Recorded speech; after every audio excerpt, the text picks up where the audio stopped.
Hello everyone. आज का जो हमारा टॉपिक है that is arbitrage pricing theory and उसको स्टार्ट करते हैं with the meaning of arbitrage.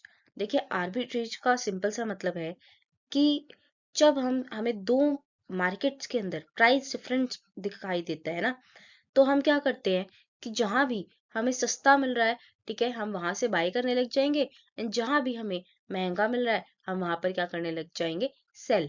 ठीक है।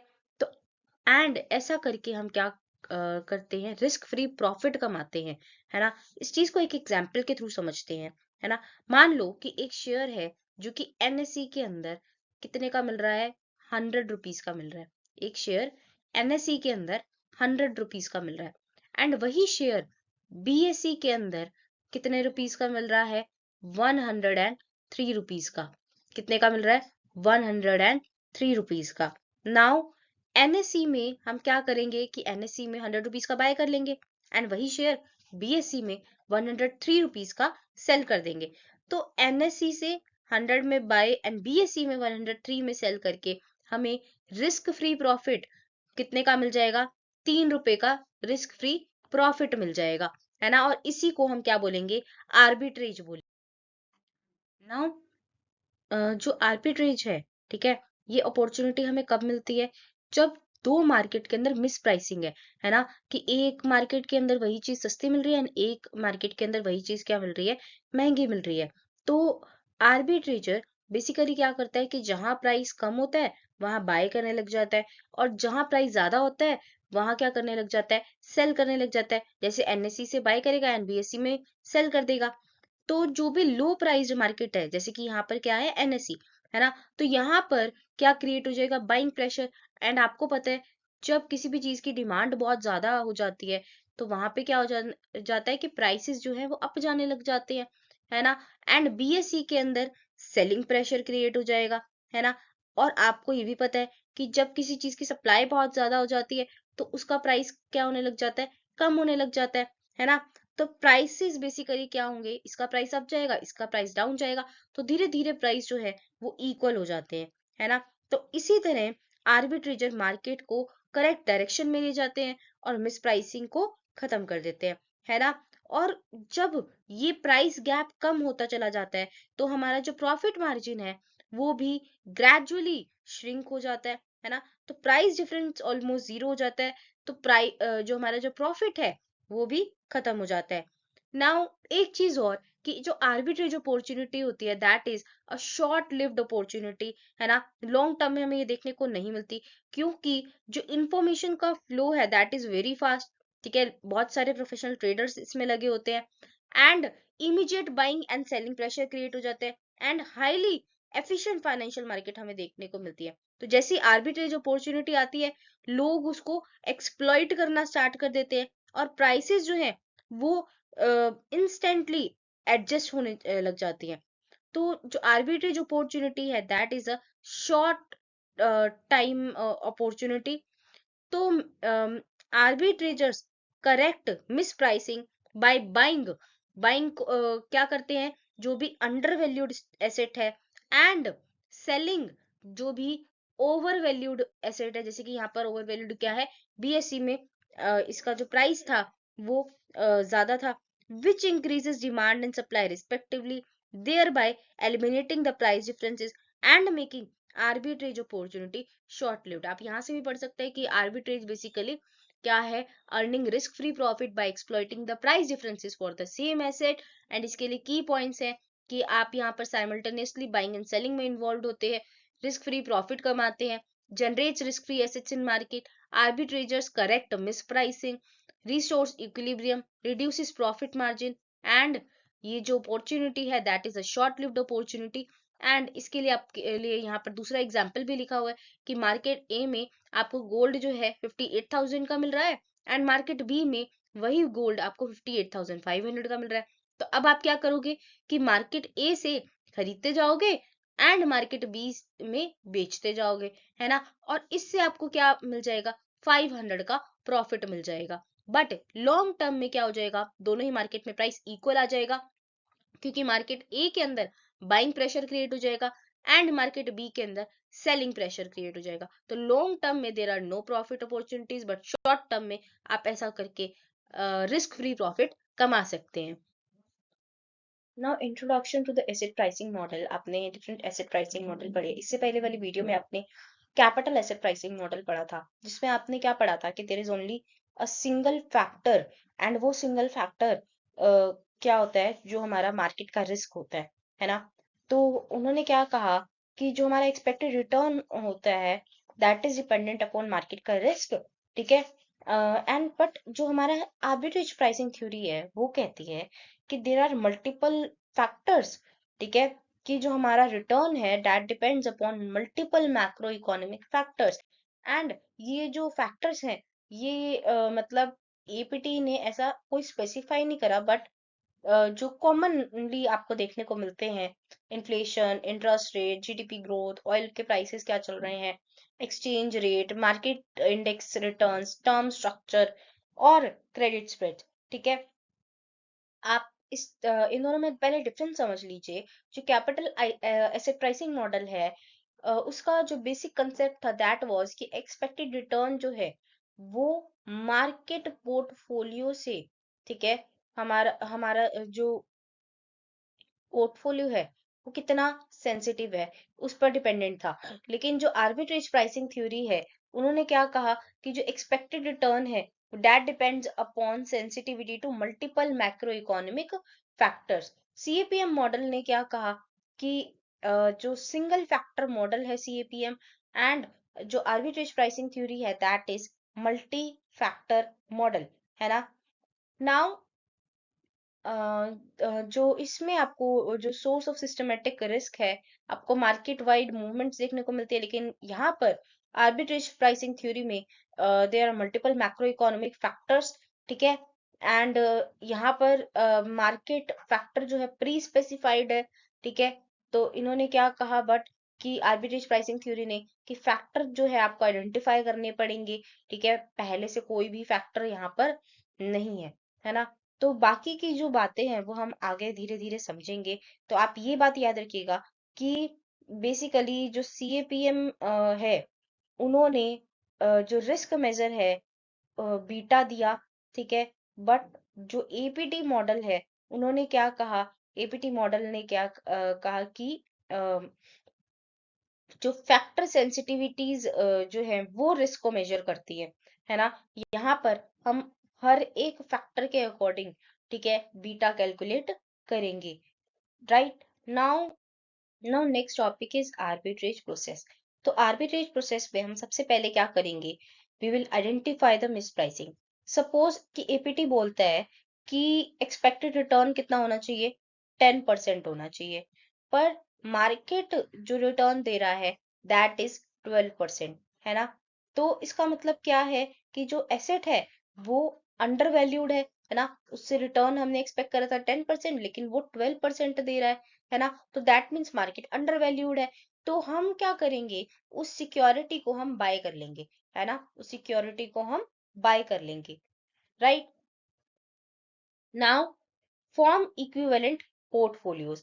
अगर दो पोर्टफोलियो का रिस्क एक्सपोजर सेम है, ठीक है, दो पोर्टफोलियो का मान लो बीटा जो है वो सेम है ना, तो उनका रिटर्न भी बेसिकली सेम होना चाहिए, है ना। अगर सेम रिस्क है तो सेम रिटर्न होना चाहिए। तो अगर हमें जो रिटर्न है वो अनइक्वल देखने को मिल रहा है, यानी there is some arbitrage opportunity, कुछ मिस प्राइसिंग है, कुछ आर्बिट्रेज अपॉर्चुनिटी है, ठीक है। फिर उसके बाद लॉन्ग द अंडर प्राइस। अब जोन सी भी एसेट, ठीक है, अंडर प्राइस है, मतलब जितना रिटर्न उसे देना चाहिए था उससे ज्यादा रिटर्न वो दे रहा है, ठीक है, तो हम उसको क्या कर लेंगे, बाय कर लेंगे, ठीक है। अगर एक्चुअल का रिटर्न जो है that is greater than the expected return, तो ऐसी सिक्योरिटी को हम बाय कर लेंगे। Now short the over price asset, है ना, कि ओवर प्राइस मतलब जो कि एक्सपेक्टेड रिटर्न से एक्चुअल रिटर्न जिसका कम है, जिसका एक्सपेक्टेड रिटर्न ज्यादा है बट एक्चुअल रिटर्न कम है ना, दैट मीन्स कि वो ओवर प्राइस्ड है ना। तो ऐसी सिक्योरिटी को हम क्या कर देंगे, शॉर्ट कर देंगे, हम उसको बेच देंगे, है ना। Next is construct zero investment portfolio. ठीक है, तो हम क्या करेंगे, बेसिकली जीरो इन्वेस्टमेंट पोर्टफोलियो बना लेंगे। क्या, कैसे, कि सस्ता जो बेसिकली हमें सस्ती जो सिक्योरिटी मिल रही है, ठीक है, हम उसको बाय कर लेंगे, है ना, एंड जो महंगी मिल रही है हम उसको क्या कर लेंगे, सेल कर लेंगे, है ना। तो जो हमारी नेट इन्वेस्टमेंट है वो क्या रहेगी, जीरो। यानी हमारी पॉकेट से कुछ नहीं जा रहा, बस जो हम क्या कर पा रहे हैं, रिटर्न कमा पा रहे हैं। ठीक है, रिस्क भी जो है वो नहीं के बराबर है। हम एक रिस्क फ्री आर्बिट्रेज पोर्टफोलियो ऐसा हमने बना लिया है। ठीक है, by the under valued asset, short and equal value of the over valued asset, the initial cost जो है वो हमारी जीरो बन जाएगी, और इसकी वजह से हम एक रिस्क फ्री आर्बिट्रेज पोर्टफोलियो बना लेंगे, बिकॉज सिस्टमेटिक रिस्क जो है वो कैंसिल आउट हो जाएगा। इडियोसिंक्रेटिक रिस्क मतलब जो हमारा अनसिस्टमेटिक रिस्क होता है वो हम डाइवर्सिफाई कर लेंगे with many assets. Now earn risk free profit. ठीक है, हम प्रॉफिट कमा सकते हैं ऐसा करके विदाउट रिस्क। ठीक है, तो एपीटी का जो ड्रीम सिचुएशन है दैट इज कि no risk, no investment and profit ही प्रॉफिट वाली सिचुएशन हमें क्रिएट करनी है विद मतलब विदाउट एनी रिस्क। ठीक है, तो this is the essence of arbitrage कि आपकी कोई इन्वेस्टमेंट ही नहीं लगती, no risk and positive profit. Now आपको ये डाउट आ सकता है कि भाई नेट इन्वेस्टमेंट कैसे जीरो है। मैंने आपको इससे पिछली वीडियो के अंदर आपको बताया था कि लॉन्ग का मतलब क्या होता है, कि आपके पास वो सिक्योरिटी है नहीं, बट आप उस बेसिकली क्या कर लेते हो, उसे बाय कर लेते हो, है ना। एंड शॉर्ट सेल में क्या होता है कि आपके पास वो सिक्योरिटी एक्चुअल में है नहीं, बट आप उसे क्या कर लेते हो, सेल कर लेते हो। कैसे, आप बोरो कर लेते हो वो सिक्योरिटी, ठीक है, एंड उसको क्या कर लेते हो, सेल कर लेते हो, है ना। तो बेसिकली ये हमने पढ़ा था लॉन्ग एंड जो शॉर्ट पोजीशंस है उसके अंदर हमने ये चीज पढ़ी थी। Now next is market forces remove miss pricing, है ना। मार्केट जो फोर्सेस हैं वो मिस प्राइसिंग को अपने आप करेक्ट कर लेती हैं। हम क्या करेंगे, बेसिकली जो अंडर वैल्यूड एसेट है उसको खरीदते जाएंगे, इसकी वजह से प्राइस जो है वो राइज हो जाएगा, एंड जो ओवर वैल्यूड एसेट है, ठीक है, उसको शॉर्ट करते जाएंगे, है ना, तो उसकी वजह से प्राइस नीचे आ जाएगा। तो एंड में मार्केट जो है अपने फेयर प्राइस पे आ जाएगी, जो एक्चुअल प्राइस है वो एपीटी के फेयर प्राइस पर आ जाएगा, राइट। नाउ बेसिकली अगर हम देखें, मैं आपको दोबारा से बता देती हूँ कि लॉन्ग पोजीशन याद रखना, कि लॉन्ग पोजीशन का क्या मतलब है, कि एसेट को बाय करना। ठीक है, एक्सपेक्टेशन क्या होती है, प्राइस बढ़ेगा। एंड शॉर्ट पोजीशन का मतलब है कि एसेट को सेल करना। ठीक है, पहले आप उस एसेट को बोरो करोगे एंड देन उस एसेट को सेल करोगे। ठीक है, एक्सपेक्टेशन क्या होती है, प्राइस गिरेगा। ठीक है, तो अंडर प्राइस एसेट को हम लॉन्ग करते हैं एंड ओवर प्राइस एसेट को हम शॉर्ट करते हैं, मार्केट मूवमेंट से बेसिकली न्यूट्रल रहना और सिर्फ प्राइस गैप से प्रॉफिट कमाना, राइट। तो arbitrage is the process of exploiting the price differences by forming risk-free zero investment portfolios that yield positive profits, forcing asset prices back to their correct no arbitrage levels, right? Now, arbitrage pricing theory was basically given by Stephen Ross in the year 1976, and it is a multi-factor model. ठीक है, यहाँ पर multiple systematic risk factors जो हैं वो consider किए गए हैं। तो एपीटी का अगर हम फॉर्मूला समझे, दैट इज एक्सपेक्टेड रिटर्न, ठीक है, is equal to risk free rate plus, हम क्या करेंगे, देखो, जो रिस्क प्रीमियम है हर एक फैक्टर का, ठीक है, जितने भी फैक्टर्स हमने कंसीडर करे हैं हर एक फैक्टर का risk premium.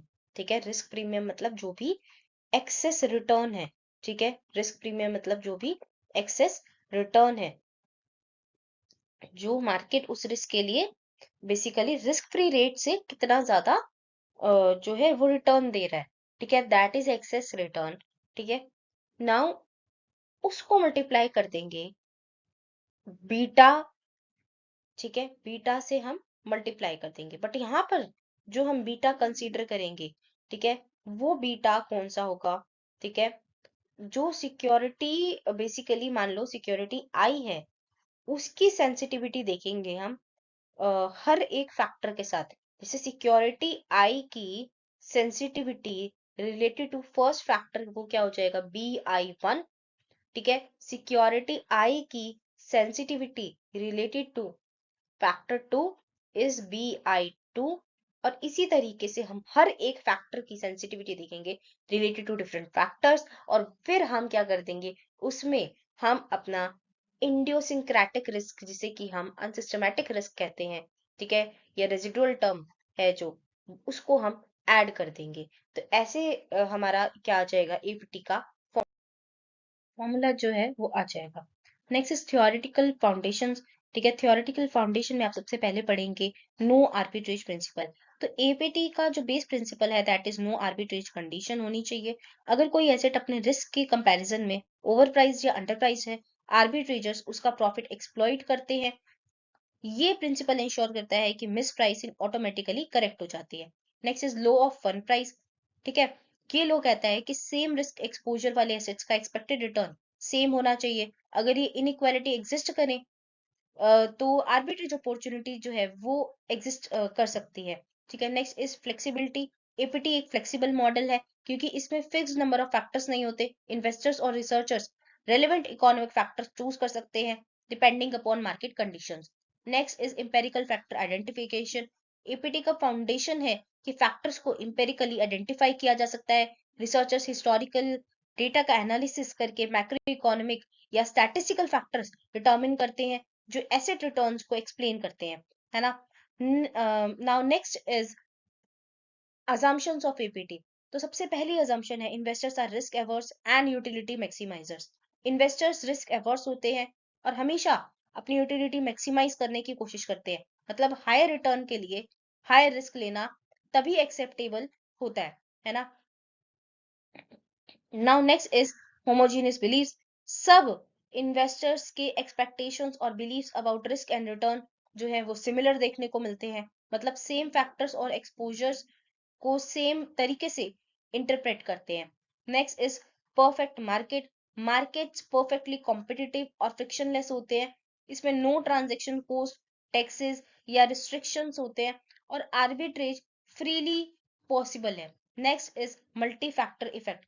Asset returns multiple systematic factors पर डिपेंड करते हैं, inflation, interest rate, GDP etcetera, ना कि सिर्फ एक ही फैक्टर पर। Next is dominance principle. अगर एक पोर्टफोलियो सेम रिस्क के साथ बेसिकली मान लो दो पोर्टफोलियो हैं, ठीक है, और सेम रिस्क है उन दोनों ही पोर्टफोलियो में, एक इतना रिटर्न दे रहा है और एक इतना रिटर्न दे रहा है, तो इन्वेस्टर के लिए हमेशा ये वाला जो जो सेकंड नंबर वाला ऑप्शन है वो डोमिनेट करेगा as compare to the first. और अगर दो पोर्टफोलियो हैं जो कि सेम रिटर्न दे रहे हैं, ठीक है, मान लो दोनों ही सेम रिटर्न दे रहे हैं, बट मान लो कि फर्स्ट वाले में रिस्क जो है वो कम है एंड सेकंड वाले में रिस्क जो है वो ज्यादा है, तो इन्वेस्टर के लिए हमेशा फर्स्ट वाला डोमिनेट करेगा। तो मतलब अगर एक पोर्टफोलियो सेम रिस्क के साथ हाई रिटर्न प्रोवाइड करता है तो वो इन्वेस्टर के लिए डोमिनेंट होता है और इन्वेस्टर्स उसे प्रेफर करते हैं। Next is market equilibrium. Market equilibrium exist करता है जब एक्सपेक्टेड रिटर्न्स फैक्टर एक्सपोजर के अकॉर्डिंग प्राइस हो। इसका मतलब है कि no arbitrage opportunity exist in equilibrium. Next is efficient frontier. Investors efficient frontier select करते हैं, पोर्टफोलियोज जो मैक्सिमम एक्सपेक्टेड रिटर्न के लिए मिनिमम रिस्क प्रोवाइड करते हैं।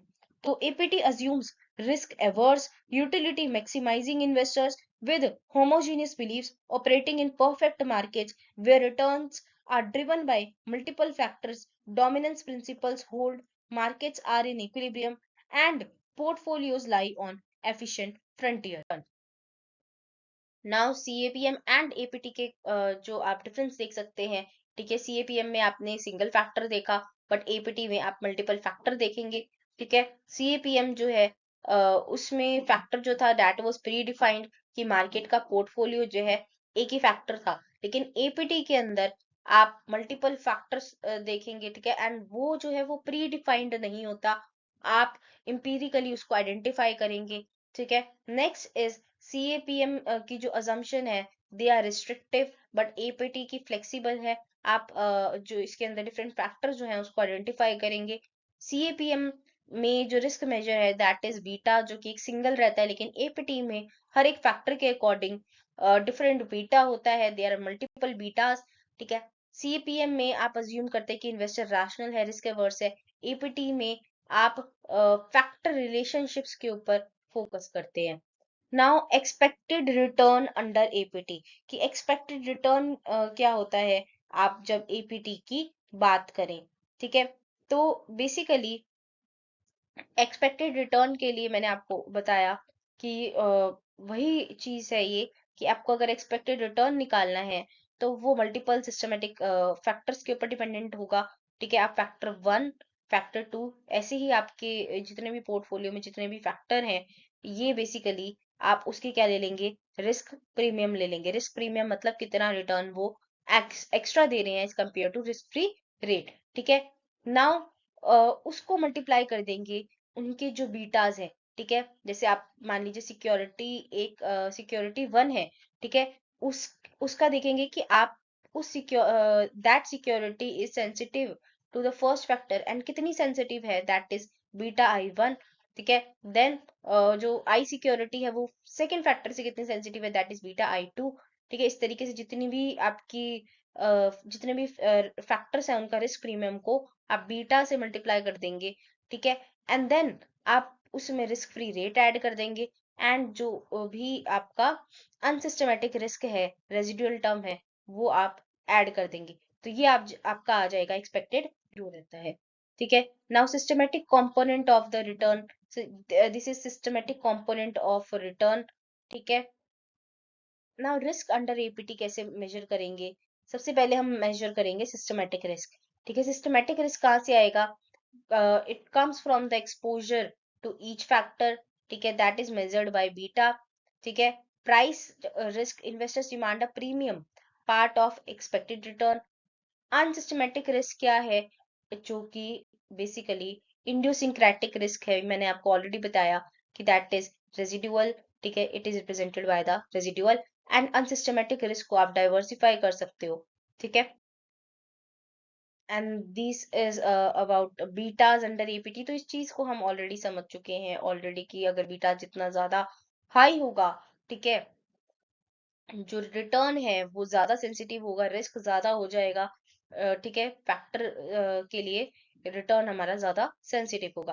अगर बीटा लो है दैट मीन्स सेंसिटिविटी क्या है, वीक है। और अगर बीटा जो है जीरो है, दैट मीन्स कि फैक्टर हमारी एसेट को बिल्कुल भी इन्फ्लुएंस नहीं।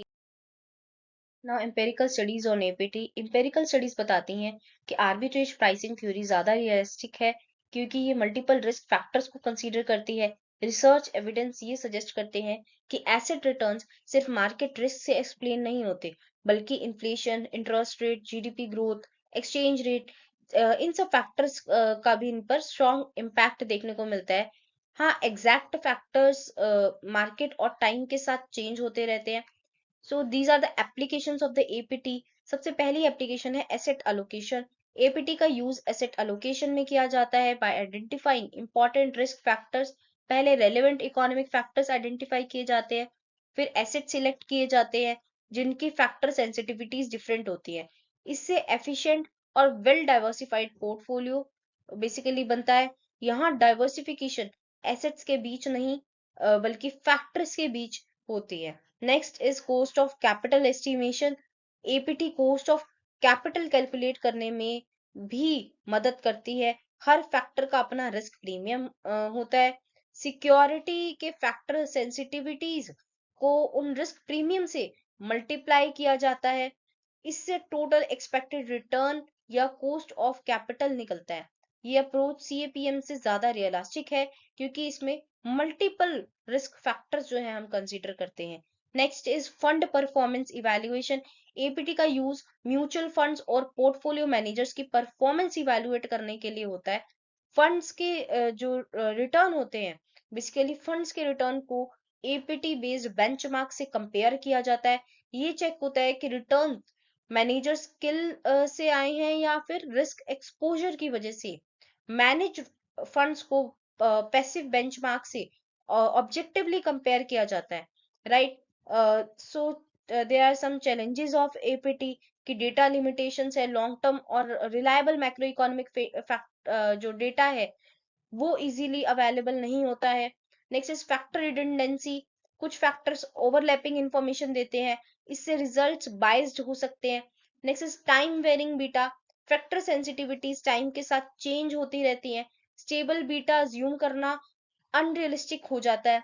नेक्स्ट इज मार्केट इनएफिशिएंसी, अगर मार्केट इनएफिशिएंट हो तो आर्बिट्रेज स्लो या लिमिटेड हो जाता है। नेक्स्ट इज मॉडल मिसस्पेसिफिकेशन, तो गलत या इनकम्प्लीट फैक्टर्स चूज करने से एपीटी प्रिडिक्शंस फेल हो सकती हैं।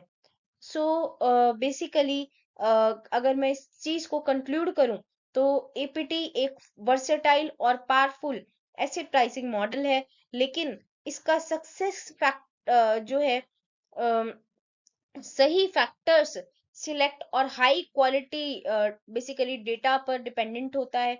अगर फैक्टर्स गलत हो या डेटा वीक हो तो ये मॉडल के जो बेसिकली रिजल्ट्स है वो mislead.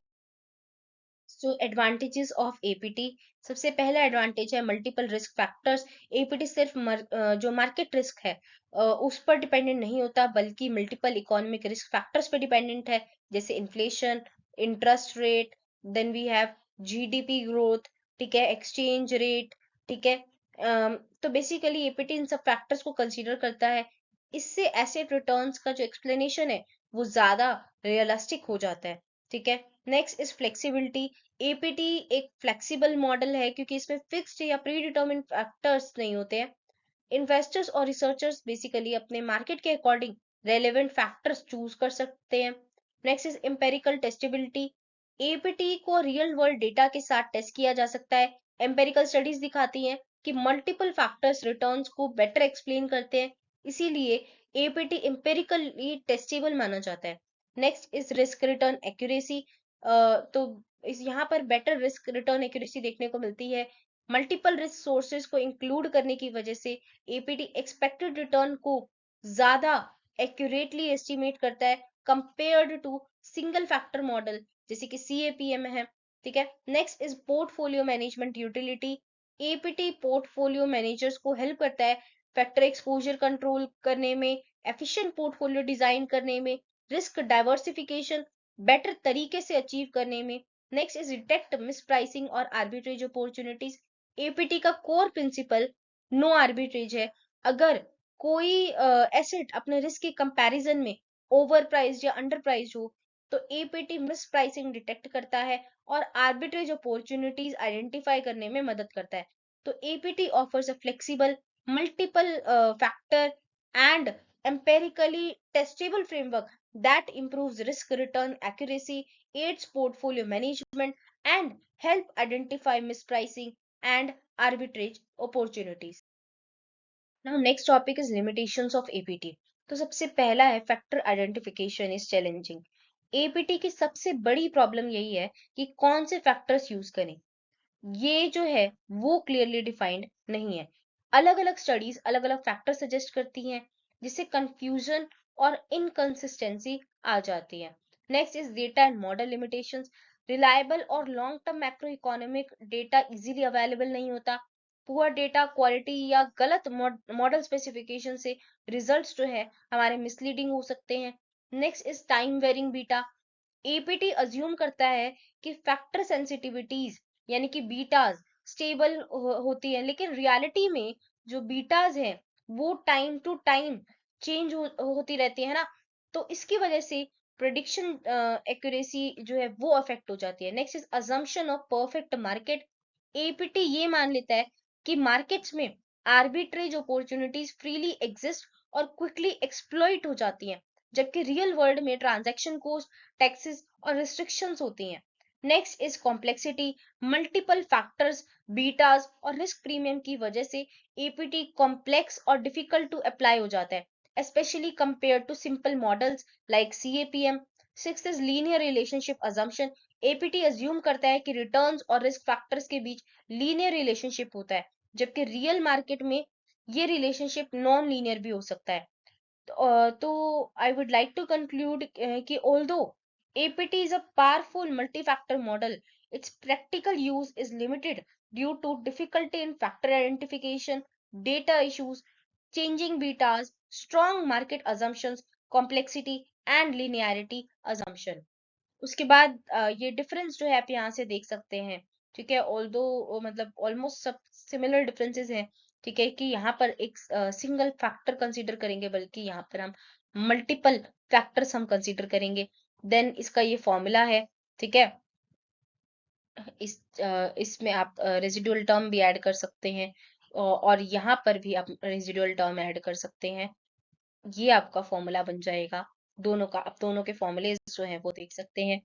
So this was all about arbitrage pricing theory. अगर आपकी कोई भी क्वेरी हो तो आप मुझे कमेंट सेक्शन में बता सकते हैं। If you like this video, please like, share and subscribe my channel. Thank you so much.